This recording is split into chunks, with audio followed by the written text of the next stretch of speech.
Welcome to the Find Your Freedom podcast by Detox House. This is where science meets spirituality. I'm your host, Alex Wojnacka, and the founder of Detox House. And on this podcast, we explore the intersection of neuroscience, somatics, and ancient wisdom to unlock our full human potential. Here, we bridge the gap between logic and intuition, the nervous system and the soul, to help us expand our capacity for life and experience more joy along the way. I am so happy you're here. Let's dig in.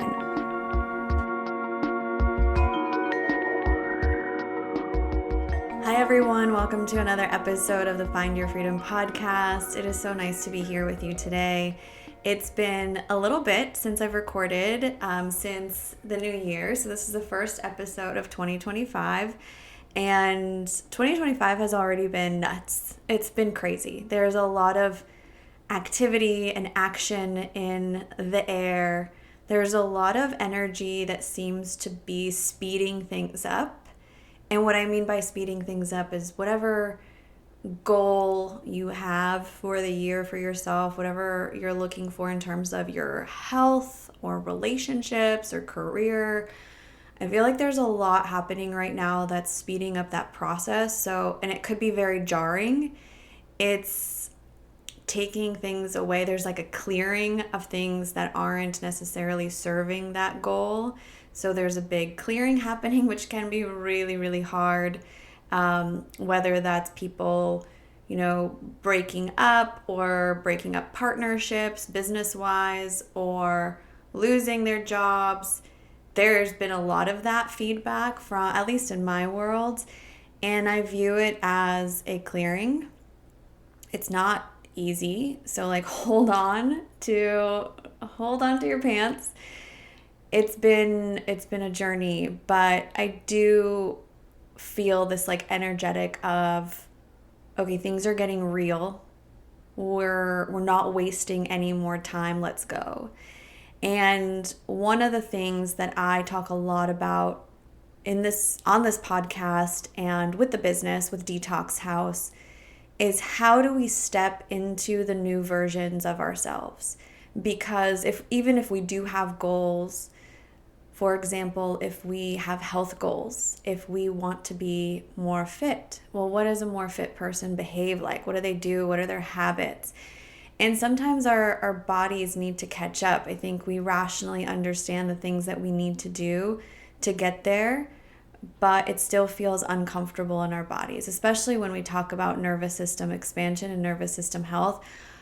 Look, the reality of it is our bodies and our brains are just used to what's familiar. So if you're used to a certain type of career, if you're used to doing things a certain way, but you want something new. So you want to step into entrepreneurship or you want to step into a new role. That's going to be pretty uncomfortable because anytime we try anything new, it's very uncomfortable. And you can, this might be a really bad analogy, but, you can read and learn all about swimming and know all of the different things that you have to do to be a great swimmer, the breathing practices, the lung expansion, the muscle moves, all the things. But you're not going to be a good swimmer unless you get into the actual pool and into the water and go do it. And the problem with sometimes doing it is can the body meet you there? How can we expand our nervous system to meet us there? So that's the work that I do with Detox House, with breath work, with sauna and cold plunge. But it's really all about using the body in addition to our brains and our minds. We can intellectualize things for days, but actually living that truth is a different story. So with that, focusing on the body and what the body needs is what I love to do.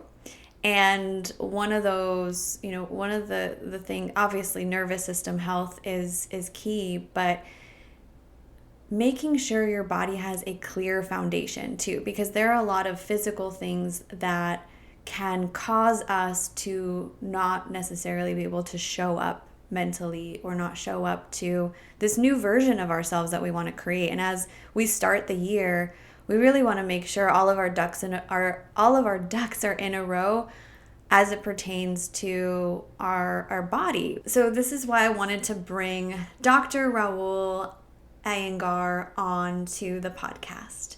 He is local to Nashville, and I've had the pleasure of collaborating with him on some events. Funny story, we did an event together where he was setting up like NAD shots and body scans, and I was running the cold plunges, but the building had turned off the water because of the cold. So luckily, Dr. Rahul helped me fill up a few garbage cans of water. They were clean, don't worry, so that we could fill up the cold plunges so that could still be part of the event. So I really appreciate him always just rolling up his sleeves, being in community, getting to know his patients. I think that's one of the most critical things about being a doctor, is having the freedom outside of the system to actually sit with your patient and get to know them, because everything works together and you can't just, slap a pill on top of a symptom, which unfortunately is what most Western medicine does. But really, truly going back to the foundation, back to basics of, medicine, of treating the individual as a whole, understanding how everything works together. And that requires the doctor to sit down and have more time with you. And so his practice does that. He has founded Members Health Co. here in Nashville, which is a medical practice that focuses on preventative care, which is actually healthcare, so that we don't have to deal with issues down the road. And he'll talk a little bit more about this in the podcast, but it's a really great resource for anybody just looking to understand their bodies and what's missing. I can't tell you how many times I get people DMing me or texting me asking me, like, what supplements are you taking? I'm like, okay, there are some supplements that could be beneficial for all, but ultimately you need to understand your unique makeup. You are unique, and there's nobody like you. Your DNA, your lifestyle, everything impacts your dietary needs and what is missing from your blood work. So it does require you to take individual blood work and see, okay, I'm low in B12 and I'm low in selenium. Maybe that's impacting my thyroid here. So that's where I will fill in the gaps. But if you're not, what if you're high in B12 and you're over here taking a supplement because somebody told you that they're taking it, and you're just creating more of a toxic environment in your body? It just isn't helpful for anyone. So honoring your uniqueness is so important. Personalizing everything, not just doing something because you feel everybody else is doing it, but really being in tune with your own body. The intuition requires a deeper connection with yourself. That requires a regulated nervous system. So if you need to just take a pause, do some breath work, get in a sauna, go do a cold plunge, and find your center, be with yourself, listen to your body, because maybe your body's like, no, I don't want a sauna or a cold plunge or breath work. Listen to your body, always be in tune out the noise. And yeah, Dr. Rahul talks a lot about that, and a lot about what we need to age gracefully, live longer but healthier lives. I mean, if you live longer but your quality of life sucks, what's the point? Quality of life is the most important. So this conversation today is all around getting more in tune with your body and having a better quality of life so that you can become that next version of you, so you can live your best life. So without further ado, let's get into the episode, and I'll see you on the other side. All right. I mean, we can start because the cameras are rolling. Awesome. All three. Again, I love what you're doing. I love the foundational aspect of Members Health and just your mission and what you're looking to accomplish. It resonates so much with me and what I'm doing with Detox House. I think there's a lot of compliments there. And so I wanted to start out, and I don't even know this, so I'm very, very curious as to your journey and what was your aha moment where you were like, I need to go to medical school. And not only do I need to go to medical school, but I need to really help people with preventative medicine because our healthcare system is sick care and it's not preventative. And so what was your story? Like, what propelled you? What was the motivating factor? Yeah, so it's definitely been a journey. Medical training is long, 11 years of training. Yeah. So, but it all kind of started back in undergrad. I was a personal trainer in LA before becoming a doctor. Are you from LA? No, I'm from Seattle. Okay. So I went to UCLA for undergrad and with the trainer out there while I was there. But really was interested in medicine since high school. Just loved the science of it, loved the helping people aspect of it and using science to help people. I thought it was a really cool thing to do. Yeah. But it was really eye-opening. Like the day I got into medical school, I was like, oh no, this is not what I signed up for. So pretty early on, I'd say in the first year or two of medical school, it was all just learning all like the medications to treat symptoms, seeing the patients and stuff, where it was all just so symptom driven. And then I did a master's in healthcare administration at UCSF while I was in med school. I was in Miami for med school. Yeah. And then that was really showing me more of like the administrative side of healthcare and really eye-opening on how it is a business. Clinical medicine is this little hub, and I think we're all just like, me anyways, growing up was like, okay, I guess if you're going to go into health, it's going to be a doctor or a nurse or something that's like clinical related. And that was eye-opening of like clinical medicine is this little like hub, and then you have all of healthcare, sick care, but there are so many different industries that feed off of it, that feed into it. When really the practitioners part of it is so limited. But it was really just like wow, I can't really elicit systems level change just being a cog in this system. And the system is really driven to profit off of sickness. Sick people. Yeah. Yeah. So that's really kind of what sparked like, okay, I don't want to just be, I don't know, just a cog in the system essentially. So I actually had a job at corporate Stanford out of med school. I was never going to do residency training. I was going to go more into systems level change and trying to change it from more of an executive standpoint. But then COVID happened. So Caliber was in a hiring freeze forever. So residency was more of an aftermath. I was like, I'll just do it. Worst case, I'll just be here for a year or two. And then 3 years later after training in family medicine, which is more primary care related, still pretty eye-opening. I'm like, yep, everything I was geared towards training was just like symptoms and primary care doctors. If I took a job as a primary care doctor, seeing 30 to 40 people a day, 5, 10-minute visits. Game. I think that's most people's experience. If you've been to a classic PCP, you spend 5 minutes with them. You spend more time in the waiting room, and it's like this sterile environment. And that's why I think healthy people are like, well, I'm healthy, I don't need to go to the doctor. Or you only go when you're sick. And that's kind of what I'm trying to change now is like, come see me when you're healthy. We can prevent this. Because in the system, 40 people a day, 90% of them, like we could have prevented this. And that's what seeing that every single day in training, I was like, why am I learning the third line treatment for diabetes when we can just prevent it? And like that just big picture of like, what are we doing, everyone? And I think for me on the clinical side, as a doctor and stuff, like they do keep you so busy that you don't have time to think. Like what you're doing is just like, yep, like that's just, like you kind of just keep going. There's no no critical thinking skills because you've just been learning on this is symptom A and it can be mitigated by medication A, but don't give medication B because it'll interfere. So then you just kind of plug in the puzzle. Or you send to the referral specialist and stuff. Right. Without thinking about why is your body doing this? Like even something like, okay, eczema. Yeah. Okay, I have eczema. Okay, why is my body creating this inflammation? Am I eating something I'm allergic to? Am I stressed out? What is the root cause? So root cause medicine. It sounds like you're very passionate about root cause medicine. Yeah, very much so. And I love that. Yeah. But it's all stuff that I was never taught and never exposed to during training. And it was always in the back of my mind. I'm like, okay, like, yes, I can learn. We're capable of learning all these, like, I don't know, new medications, new treatment pathways. But in the back of your mind, it's like, okay, but like, why aren't we talking about just diet, lifestyle, health, prevention?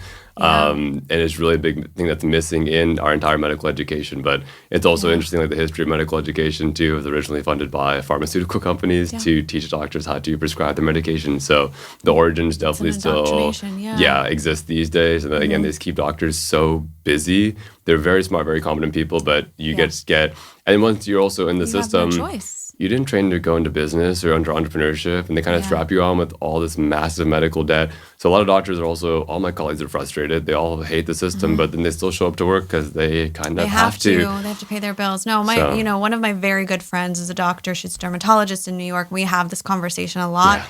I also am very lucky enough to have met Dr. Casey Means. Oh, yeah, she's great. Yeah.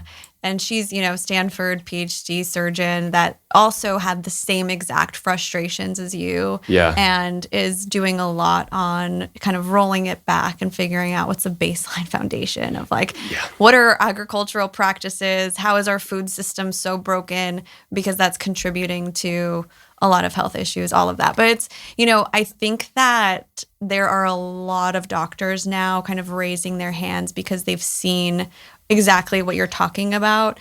And it's not that anybody wants to throw the baby out with the bathwater. Mm-hmm. It's how do we make this system better so we can prevent things? Because I think about it this way. So I bought my first house. Never owned a house before. It's been 3 years now. And learning to take care of a home is very similar to taking care of your body, right? If you think about it, right? I like that analogy. Yeah, because my home was built in the late 70s.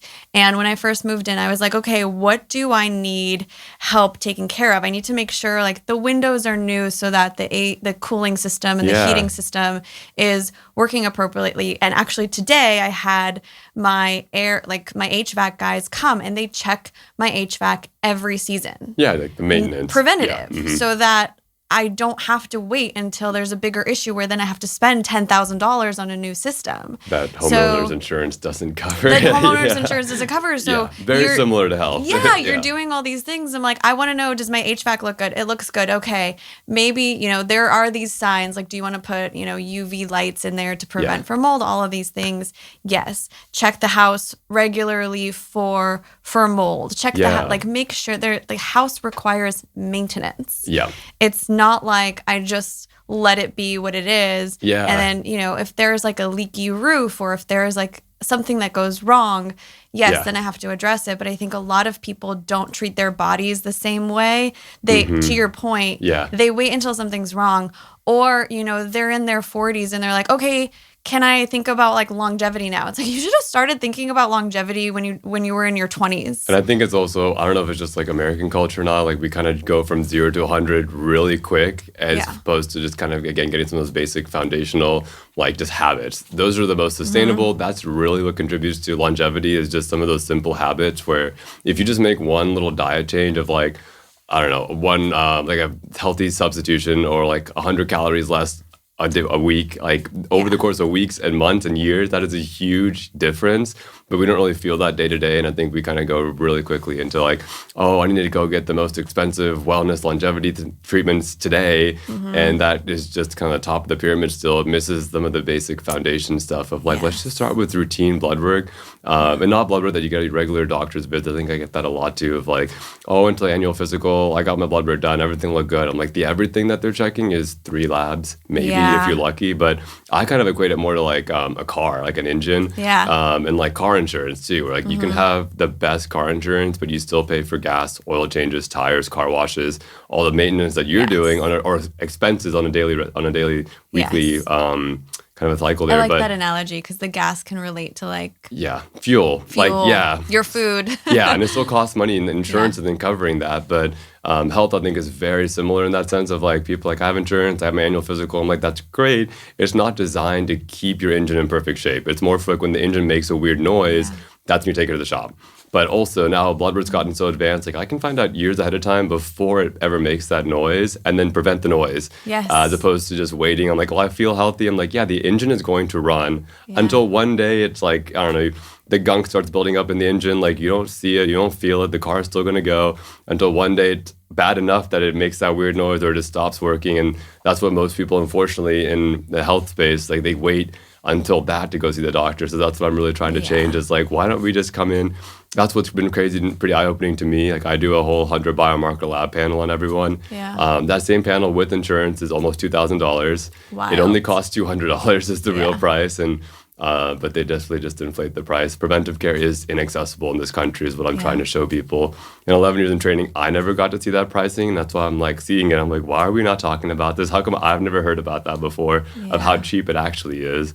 but I've still only had 6 out of 200 plus people have normal labs. That's what's been shocking to me. 6 out of 200 people. Mm-hmm.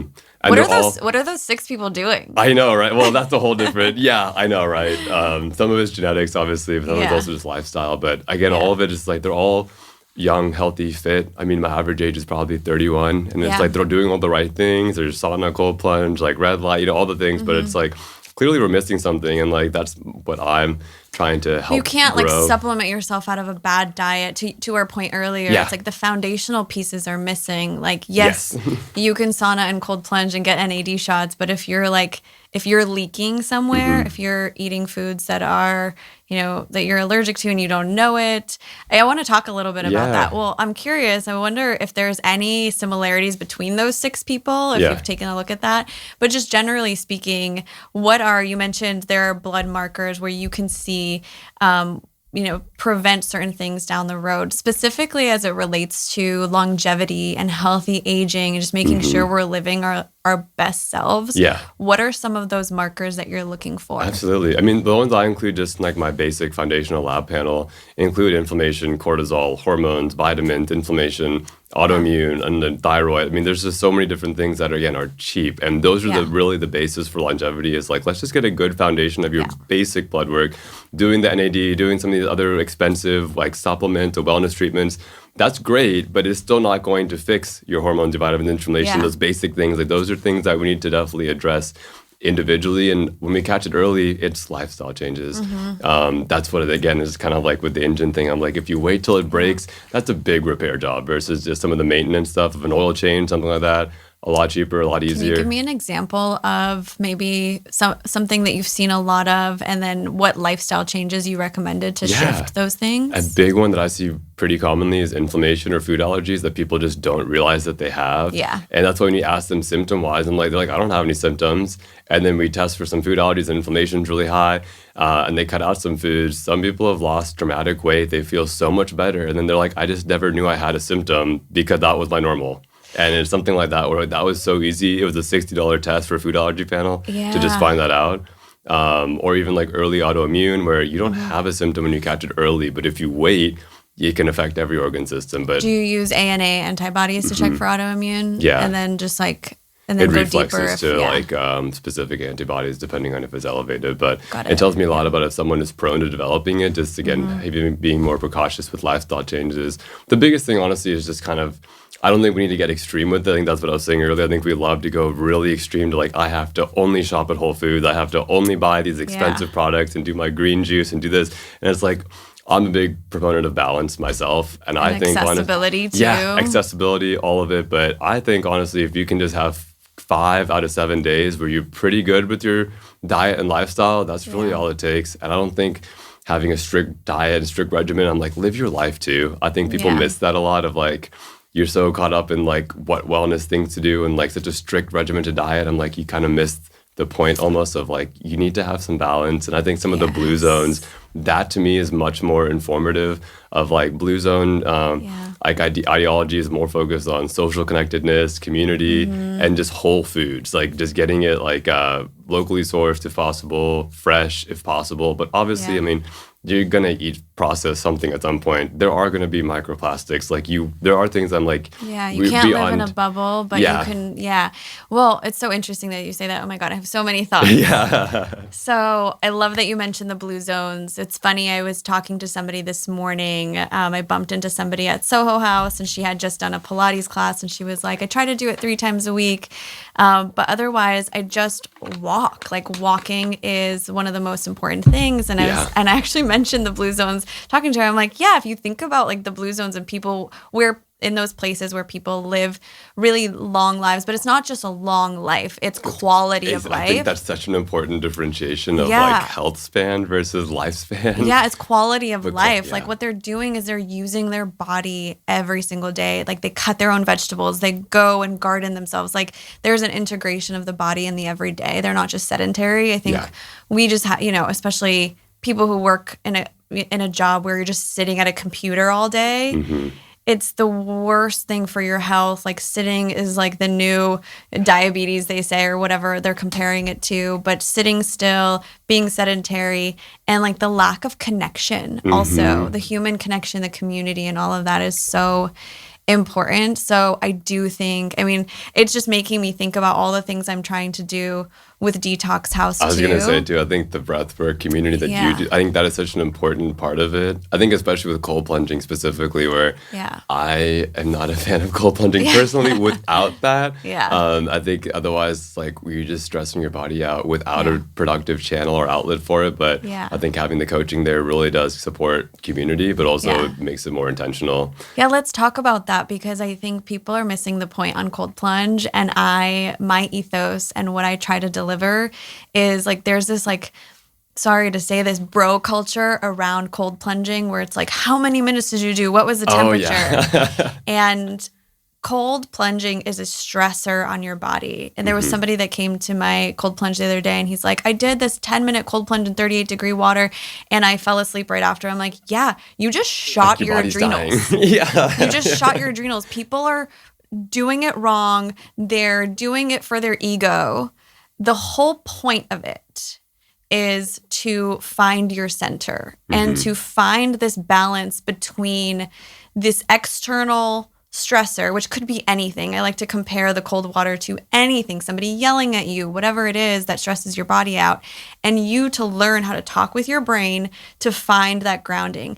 And it only requires 2 minutes, and it doesn't require a really like strong low temperature. You could do it at 55 degrees. Honestly, I even just like just the breath work. I think that is such an important concept of finding your breath, and just I think the cold plunge helps you because you automatically go into that breath. So it definitely helps to just kind of be in that kind of I don't know, be more aware of your body and more intentional with it. But no, I totally agree with people missing the point. They're stressing their bodies out too much doing these things. It's not only cold plunge. I see people who are like doing high intensity workouts, especially women whose adrenals are so sensitive. And they're like, God, I'm so tired all the time. I'm like, well, you're going to Barry's every morning. Somebody's screaming at you. Your cortisol levels are probably shot because you're also not honoring your cycle.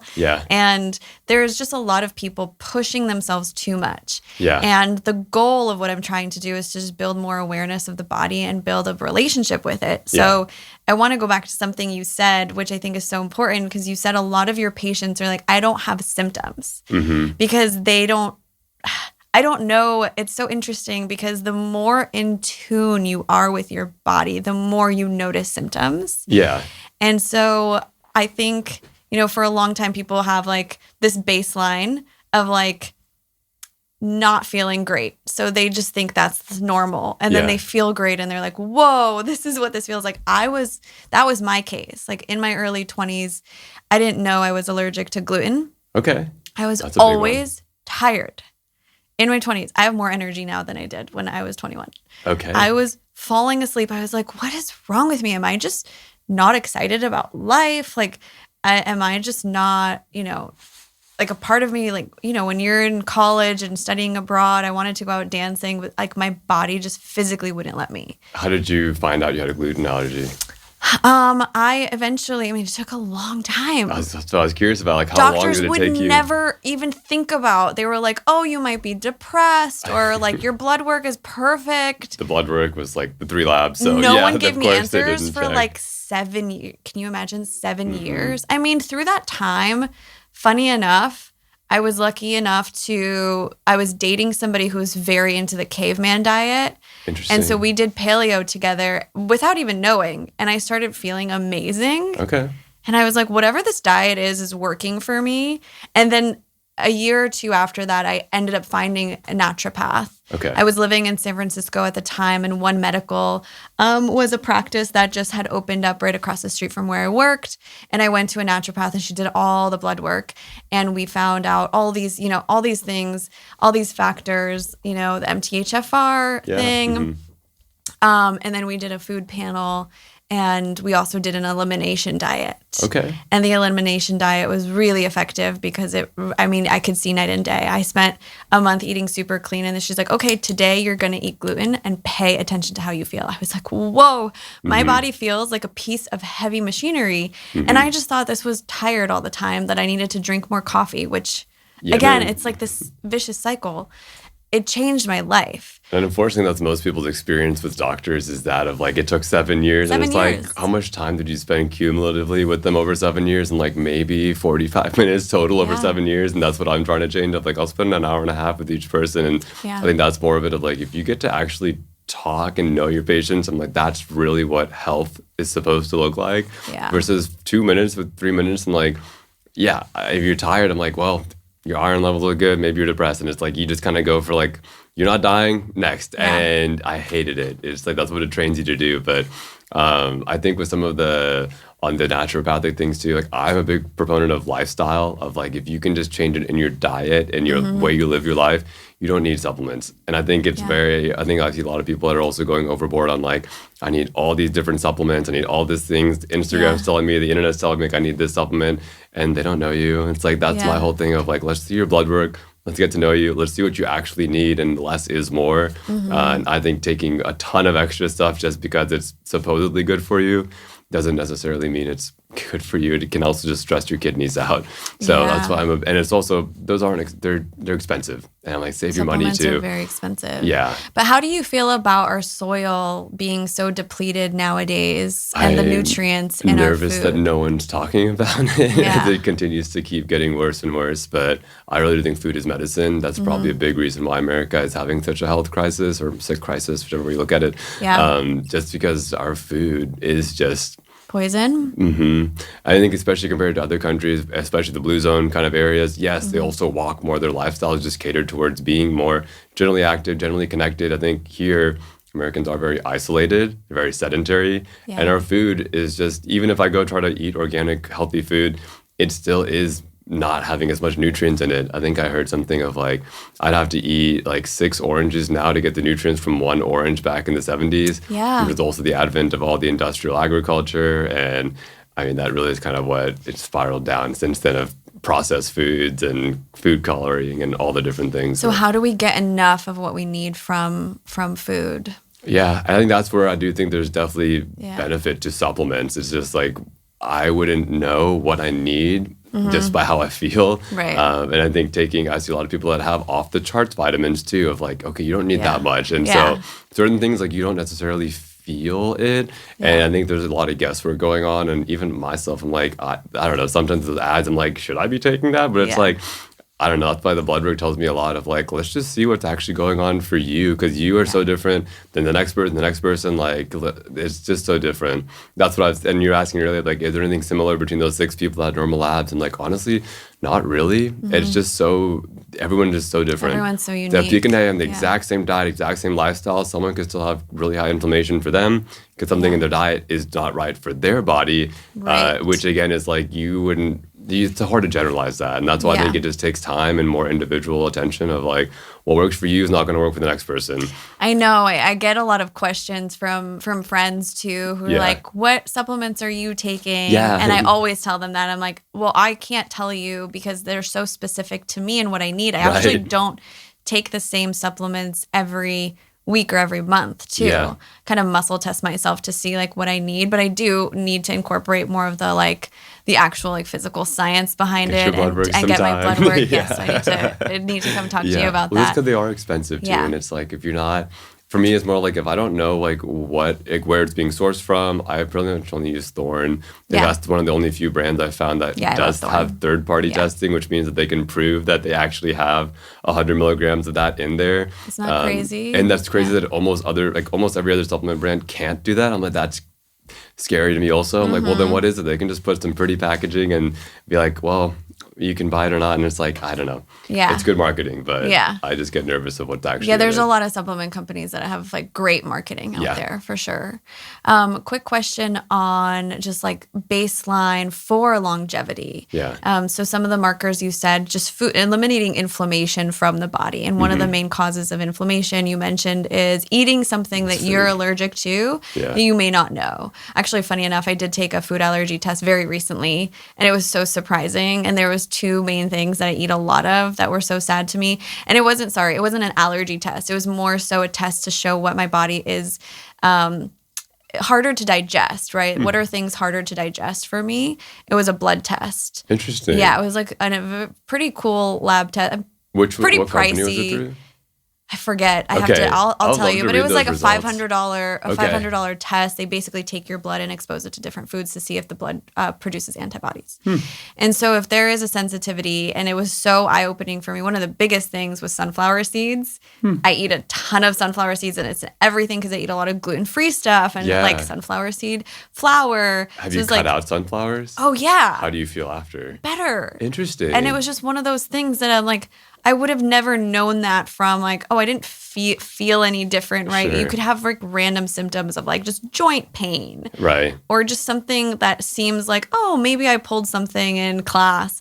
But really, it's inflammation in the body caused by food. Interesting. Some of those sensitivity testing, I'm always like, I don't know, with a big question mark on it. Like, I'm sensitive to fried food. There's no test out there that's going to tell me that. I just know You just know. I just know if I eat fried food, I'm going to feel bad. But that's the thing it's more about of like being in tune with your body. Like, I think people spend a lot, thousands on these tests. And I also caution on that of like having more data isn't necessarily more helpful. It just means you have more stuff. And I think that's also what's missing. Like, you've probably heard of function health and stuff too, where you can get all the same blood work, but if they don't know you, then what are they really telling you to change? And if that's, I don't know, if you don't even eat sunflowers in general, I'm like, well, is that even useful to know? Or like my mom gets told she has high cholesterol and to cut out red meat, but she's been vegetarian her whole life. And like, that's just not, I think that's what's missing not helpful, in the health space of like the generalized statement of like, you need to be taking good this. Data, but it's like, good data, but it's like, is it helpful or like actionable? Like, can you actually do something to change it? So that's why I like checking labs that actually do have like, okay, if that's abnormal, we can supplement it, we can change this in your diet, we can change it in your lifestyle. I think other things that like you don't really have symptoms of, or like being pre-diabetic, a surprisingly high number of people are pre-diabetic, and you would never know. You're not going to feel that until you one day do, and then you're like advanced diabetic. You're on all these happen to be thousands of dollars of medication, like expensive medications, but again, we can catch that early, and your fasting blood sugar is normal. That's why like a regular doctor is not going to test that on you. But then you go on a roller coaster. Yeah, and eventually it just keeps derailing your metabolic health and advancing until one day you are diabetic. How do you find that out? Just blood work. It's blood a work $4 test. Yeah. It's cheap. I wear a constant glucose monitor a few times a year because I don't think I've ever had anyone in my family actually get to a diabetic status, which is great. Yeah. But everybody's been pre-diabetic. Yeah. And then there's a lot of like dementia happening as we age. Not with I'm thinking back to my great-grandparents, grandparents. And so while nobody was diabetic, their pre-diabetes probably led to a version of Alzheimer's of some sort, right? I think that, and also sleep, I think is something that is not talked about enough. So I think that's one of the most important preventive factors is good quality sleep. Where I think, I mean, especially in your 20s, people are like, oh, I can get by fine on 4 hours, 5 hours of sleep. I'm like, you can get by, but your body needs at least 7 hours. I don't care what I don't know, anyone. But it's really, that's when your body's doing maintenance, repairs, storing memories. That's why it is one of the biggest preventable risk factors for dementia, heart disease, all the maintenance that just never got done eventually does catch up. But that's something that if you don't necessarily have a symptom, I mean, I do. If I don't get 8 hours, like I am grouchy and I feel it. But it's like some people do get by fine for years on 5-6 hours of sleep, but and you may not feel it, quote unquote, but like in the long run, that's when it does come back later. So I think a lot of it is... I really want to talk about sleep. Yeah, I think it's so important. I think sleep is sexist too. I think men and women sleep differently. I've read this recently where as women, we need more time asleep. Our hormone fluctuations throughout the month can also impact sleep. I have an Oura ring that measures my sleep. I think it's super helpful, but I have questions. That's what I was wondering with the more data thing. I'm like, great, if it's telling me I have bad sleep, I'm like, don't what know. am I supposed to do? I wish somebody was on the other side guiding me through some of these things. Like I do, the Oura Ring tells me, I mean, fine, I get a score, and the score is usually pretty good, but is it good? Right. Am I getting good sleep? Because I only get an hour at the most, like an hour to an hour and a half of deep sleep every single night. Okay. And my average is an hour.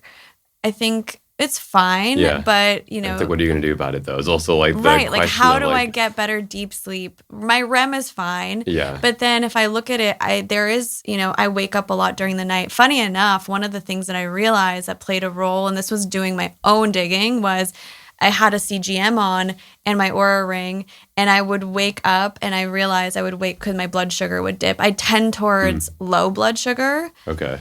And so, it was probably because I was eating dinner way too early because I was into the whole intermittent fasting thing. And see, I know that's in the longevity space, is like the autophagy and like intermittent fasting, and I'm actually really against it. Yes, let's talk about that. I don't know. I think it's just, again, getting kind of in the weeds on it too. I'd rather you just eat nutritious whole foods consistently. Yes. And from what I've seen, and even just like I don't know, more of like a fundamental level, if I'm going long period without eating, my body is just like, okay, it's high cortisol. It goes back into that kind of fight or flight mode of like, okay, I don't know when I'm going to eat again.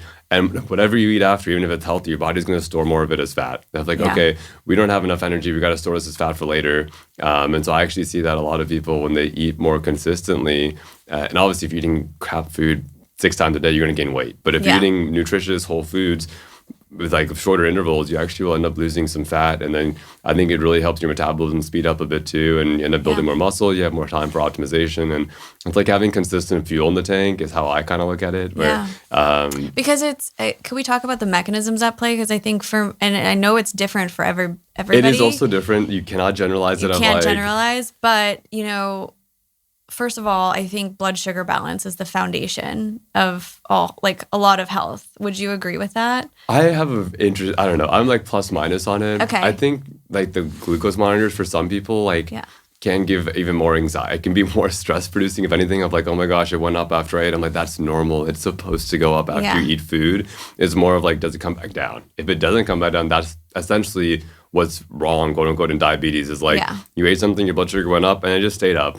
Yeah. And it's not coming back down appropriately. But blood sugar, hormones, all that are meant to fluctuate. Yeah. It's just more of like having all the data, seeing it all can just be sometimes more like stress provoking, if at all. Of like more data doesn't mean it's like. Well, let's talk about stress in a second, because there's so many things I want to talk about. We only have limited time. Yeah, I know. So many I think things. let's. Longevity. Yeah. Taking care of like the foundational factors, because again, like NAD if I shots. had to pick a few, I'm like, okay, food. I think is great. I think just eating nutritious food, honestly, like the blue zones, that's what they do. They just they're not doing intermittent fasting out there. They're eating whole like nutritious food. Yeah. And I think sleep's a really important factor too. And community. I think community is such an important thing that's not mentioned in the biohacking world at all. That's not something that's like a hack. I think it's one of the most important things. But it's so important of like, when's the last time you gave someone a hug? All that kind of stuff of like, I think we don't there's all these new studies out there. I just read one, how, your quality of life, but also longevity, how long you live is best determined by the quality of your relationships. And that's romantic relationship, that's your family, that's your friends, it's your support system. And I think that's directly related to stress in a big way, because I think stress is a big factor in, whether or not you sleep well at night. Oh, so there's absolutely involved in that. And if you don't sleep well, your stress goes up even more. So it's like a chicken or egg. It's all related and it's all integrated. So if you have, a support system, even if you're going through a difficult time, then you feel a little bit better and you can sleep more soundly at night, being like, okay, we'll figure this out together. I'm not alone in this. Yeah. Feeling really like isolated, lonely. And you can feel lonely in a relationship too. It's not about like physical presence. I think a lot of people confuse that. I did for a long time too. Just like it's something I've been thinking a lot about this year too, is the quality of my relationships. It's not just a matter of like having community of like, okay, well, I have people to go out with or have dinner with. But when I go to that dinner and when I go out with these people and surround myself with these people, do I feel a sense of like heart filled? Like, is my heart full? Do I feel like I'm seen? Do I feel like I belong? Do these people feel like they align with my values? Yeah. And I think that a lot of times people like being in the wrong relationship can also be detrimental to your health if that person is stressing you out, creating more cortisol, being in the wrong friendships, being in the wrong community. So it's not just like any community, go out and find people. It's find aligned community so that you can. It was just tough. I think a lot of people struggle with it. And it's like, I think that's like the loneliness pandemic that happened after COVID that a lot of people are still struggling with now, where it's like everything is more distant, everything is less, I don't know, it's tough to just put yourself out there too. So that's not it's easier to go get this wellness treatment than it is to go try to make community. So I think that's also an issue that. And men have a harder time doing that than women. Like women, at least, like we go to the bathroom and we make friends with somebody. Like, guys don't do that. That's actually interesting in my clinic in the proactive health. Like I'd say 70% of my clients are women. They're so much better at being proactive about it and having the community. And I'm always like, tell your like brother, tell your like boyfriend or husband, some like tell them to come in. And it's interesting where I think men are a lot, I don't know, more, I don't know why actually, but I think it's just closed off. Yeah, our culture, our societal, programming, all of it. Yeah.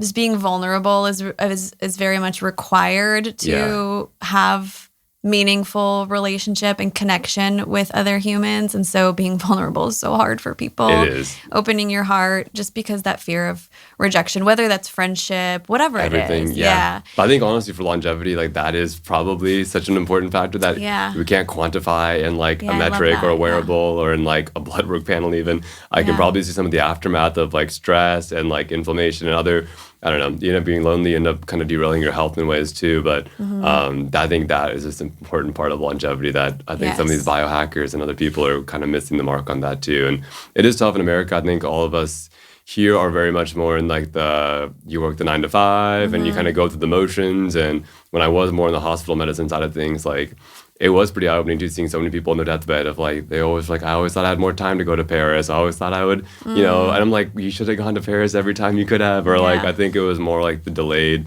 promises almost of like, oh, I'm just going through the motions now, but one day, and it's like, one day is today. Like, that's all we really know for longevity and stuff too, I think. And like, I think it's also more important, like, what do you do with your life when you have it? You could have all the right longevity stuff and be in perfect health. You could still get hit by a car and killed today. Yeah, totally. And it's like, I think that's also the thing of like, let's say you do live to be 150 years old. What are you going to do with that extra time? And I think quality of time really is the most important factor at the end of the day of like living longer doesn't mean you actually got to enjoy your life or like do more with it. So that's something I've also, finding joy. Finding joy in your everyday life. I think that's what people need to do. I think I heard this on a podcast too. There was this woman who was explaining that she was in like her month of joy where she would just do things and she would see if that brought her joy in her body. Like random things. She'd like go and like try a painting class. And she'd be like, no, I don't like that.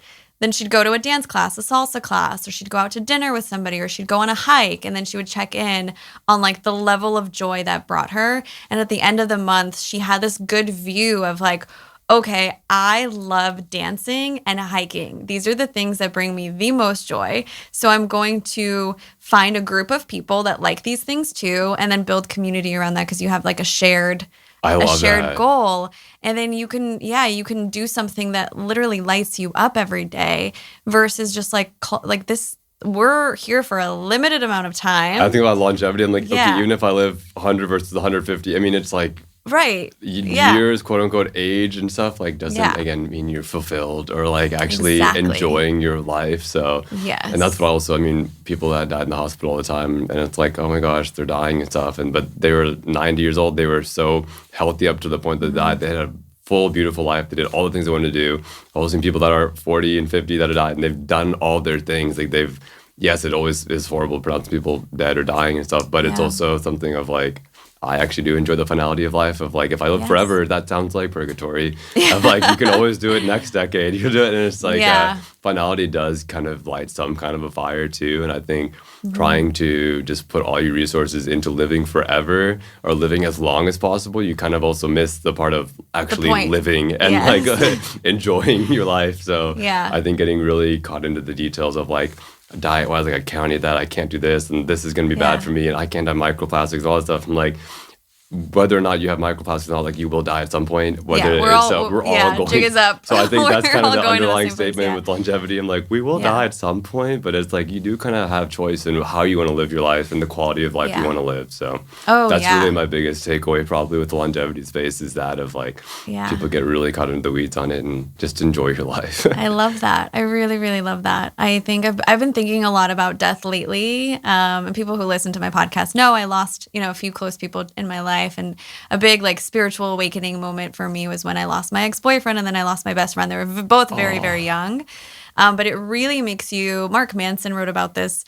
And then there's a lot of people that, there's the near-death experience community. Then there's Joe Dispenza, who kind of like mimics plant medicine through meditation. There's the idea also just like, very plain and simple, like we're going to die at some point. So, if you're going to live until you're 85, you have X number of years. Right. And this is like, what are you going to do with those years? So there's all these ideas and thoughts around like using this idea that like we don't have forever here. So how are you going to make the most of it? And the quality of life is also really important. Like I don't want to, that's why, I decided most recently not to really drink that much. Yes, of course, I'm going to have like a glass of red wine because I love how it tastes, but I don't love how I feel the next day. And so I want to enjoy my days as much as I enjoy my nights. So what can I do that still like gives me connection with community, makes me feel like I can enjoy without, living the next day like I'm miserable? Because again, it's like if I have this short amount of time, how do I make every day, how do I live that to the fullest? And there are decisions you have to make for yourself. So Absolutely. that leads me to the lifestyle piece that you mentioned. What are the biggest lifestyle changes that you're helping people make in your clinic? I think just being more mindful, intentional with their time, but also just with, I think we talked about earlier, just our lifestyle is so sedentary. Yeah, I love a little walking pad. I use that every morning too. And it's like, if I can just do some chores or whatever it is, like emails and stuff, even for 20 minutes on the walking pad, that's 20 more minutes than I had otherwise. And that way it's like, I think that's funny in American lifestyle. Like I will sit all day and then in 1 hour I will like move everything, lift everything, like get this a crazy workout in the gym and then go back to sitting. And it's like even just kind of incorporating some elements of like, I'll just stand every hour or something. And it's like, that's just a simple lifestyle change, or just being more intentional with food and trying to, I think food, we do spend a lot of money on food, even myself. And I spend a lot of money on Uber Eats if I forget to meal prep. And it's like, I've been dead if I just actually focus more on meal prepping and I do have time, it's just more making it a priority. I think that's something that's an easy lifestyle change too. I like that you said integrating it. I read somewhere recently that for blood sugar stability, especially anybody who wants to just regulate their blood sugar as a baseline, moving your body throughout the day is better than just like going to the gym and then staying seated. Yeah, I think Casey Means actually talked about that specifically, which I think is... I do squats every time I go to the bathroom. Yeah, I think that's great. Yeah, I'm like 20 squats every time. 100 push-ups a day, but like obviously not in a row, just like 20 push-ups here, 20 push-ups there, and like throughout a day, like it takes 5 minutes total. I do have 5 minutes total in a day to do that, but throughout the day, definitely, it adds up. I think that's what it's like. We don't feel like it adds up. I'm like, oh, it's not worth it if I'm not going to go to the gym for 40 minutes. I'm like, no, it is. Like 5 minutes is better than 0. Yes. I think that's where people have, it's hard to get yourself to do that. 'Cause I'm like, oh, it feels silly. It's not even going to make a big difference. I'm like, it does. Over the course of days and weeks and months and years, like that does make a big difference. It makes such a big difference. I honestly, I remember this was like 10 years ago. I had gained a little bit of weight and I was like, okay, I need to lose weight, but I like just got this job and I need to modify my diet. The reason why I was gaining weight is because I was just eating a ton of fried foods, drinking a lot. It's like, okay, I'm going to cut back on the processed food, cut back on the drinking, and I'm going to do squats every time I go to the bathroom. That's all I changed. I lost like 10 pounds. Yeah, and like healthily 10 pounds. I think that's also over the course of a month or 2 months. And I was like, oh my God, this works. This is great. And it was just so easy. Yeah. it's so interesting because we can just incorporate these into our everyday life. And that is just like a really nice takeaway too. It's like if you just set an alarm on your phone, set an alarm for every 2 hours, you're going to do some sort of movement. Yeah. And by the end of the day, you'll have moved your body in those little ways. Absolutely. I love that. Yeah. Just being intentional with it. Yeah, that's really great. So I would love to know, what are your personal practices? So you mentioned you're doing 100 push-ups a day. Yeah. What are your favorite Uber Eats? What's your... I do love Thai food. I mean, it's like, that's why I'm all about balance. Yeah. Like, I'm not over here just like, I don't know. I definitely live my life and enjoy it too. I'm a big traveler. I think that's super important. I love community. I love, time with friends. But sleep, I'm at least 8 hours of sleep a night. I do work out, but not as much as I used to, obviously. But even just, I tell people too, I'm like, you don't have to be in the gym every day.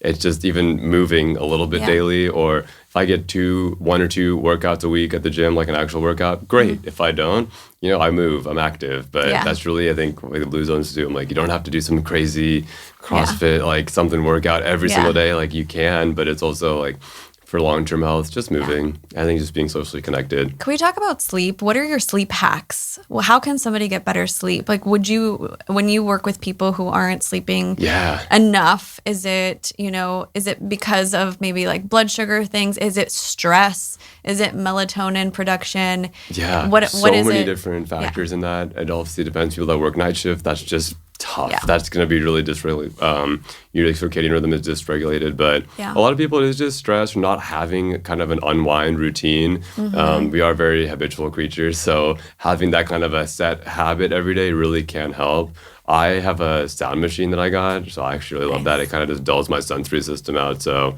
when I start playing it, after like 30, 40 seconds, my body's like, okay, it's about that time. But then also like having it cold, I love it when it's like 63 in my house at night. Me too. Like I keep it really cold. I have it at 63. But it definitely is shown to improve sleep quality too. Yes. You kind of bundle up a bit more too.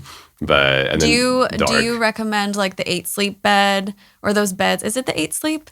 The beds that actually like cool you down, because they do say that the cooler your body is at night, the better your deep sleep is. It probably is. Okay. I just keep my AC me down. too. Me too. Like, in the summer is when it gets cold. Like right now, my room falls to actually even like 61 degrees, and I'm fine with that because I get super hot at night. I know those beds I think I have like a $400 mattress on Amazon, like nothing crazy. So it's like, I don't know. I've never tried one of those beds. I don't want to because I'll probably never go back. But it's, I think just cold, dark. And then I love a noise machine. Some people love dead silence. I have 2 cats that make a lot of noise at nighttime. So sound machine helps to just dull all that out. Yes. But I think a weighted blanket.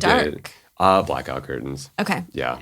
And then, I have like a little Tempur-Pedic pillow. I like it. I think there's always if you're a back or side sleeper, there's the different pillow types. Getting one that works for you. Yeah. Cool. And then, weighted blanket also helps. It's like the same idea of like you swaddle a baby or like a thunder vest in a dog. It just kind of helps to smother you a little bit. So that's what I recommend for some people too. Or like a before bed meditation. Some people I normally work out in the evenings, so my body's kind of like awake. I think anyone that works out late, you have a hard time shutting down, but that's why I love doing like a sauna, 5 minutes, maybe 10, nothing crazy. Yeah.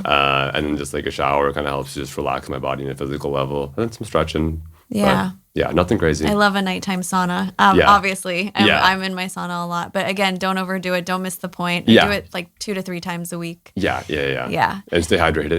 Exactly. Drink some water. Hydration is the most important. Replenish your minerals. So 2 more questions, really.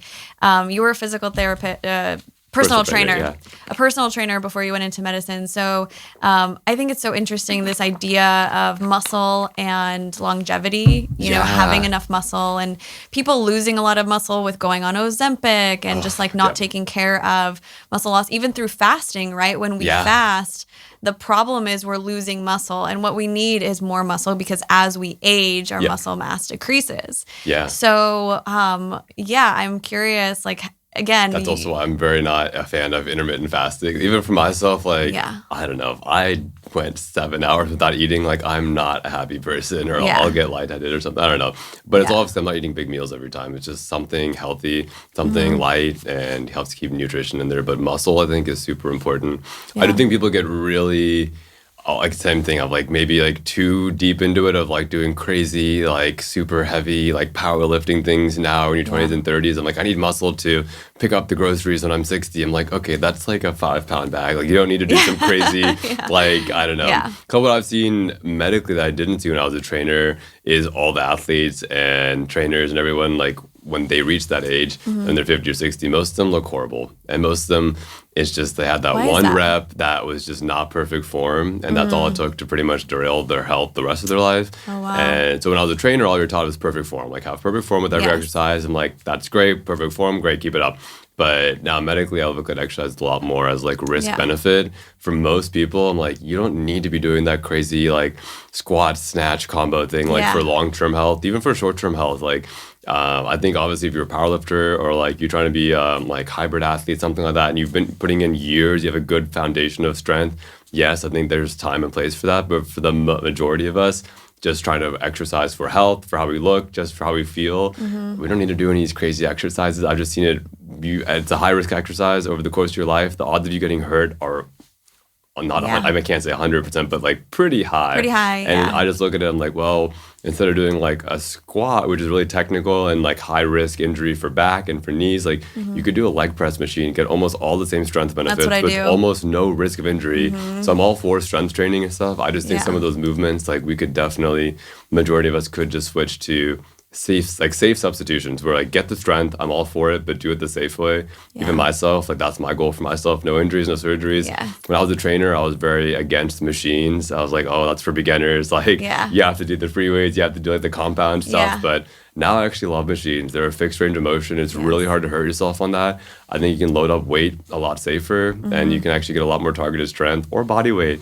Doing push-up, pull-ups, like those are basic just body weight movements that I think I know a lot of people that can lift a lot of heavy weight, but they can't do a pull-up. Yeah, and it's like, well, what's all your muscles doing for you if you can't just do functional, like something that is actually useful? So I think there's a lot of other options out there, like machines, cables, I think are great, safe ways of building muscle, where I think that's going to be more sustainable. But that's really my goal. That's great for me to hear because I go to weight training classes, which are great for free weights, but I do a lot on my own. I only do those once a week. And then everything else is on the machines on my own. So that makes me feel better. Yeah, which I think is and I love Pilates, which again is low impact because to your point, like low injury risk. Yeah. And that's really, I think that's the biggest detriment for like muscle mass and long-term health is like you have a big injury and a big surgery. A lot of people just quit the gym after that. They're like, oh, I had that big back injury and back surgery. I'm just not going to lift again. And that's, you know, sarcopenia and stuff like that's when I see the biggest muscle loss later in life of people that were like, they'd come in at 60 and be like, yeah, I used to play football in college, to show a picture. I'm like, whoa, what happened? Like, you look nothing like that. And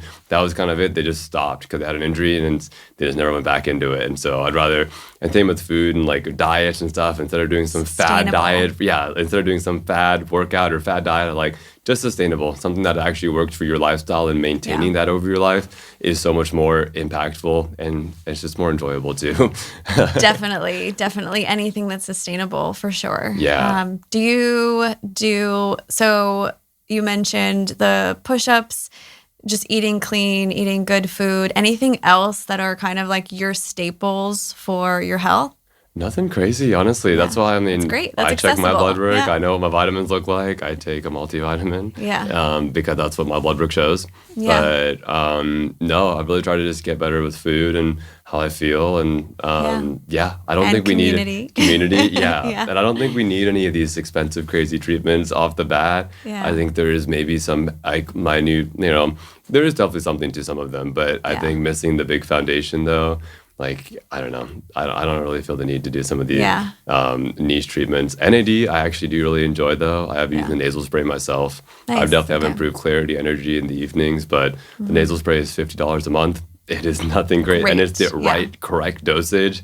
And so I think promoting the safety of it, too, I'm like, it is great, but you don't need to get the $1,000 IV form that's 15 times the dose. But I think there are same as like exercise. Like, there's substitutions that are safer, and like NAD, like there's substitution like the nasal spray that is safer and way cheaper also. Yes. Expensive doesn't mean it's better either. So I like that. Yeah, that's such a helpful hack for sure.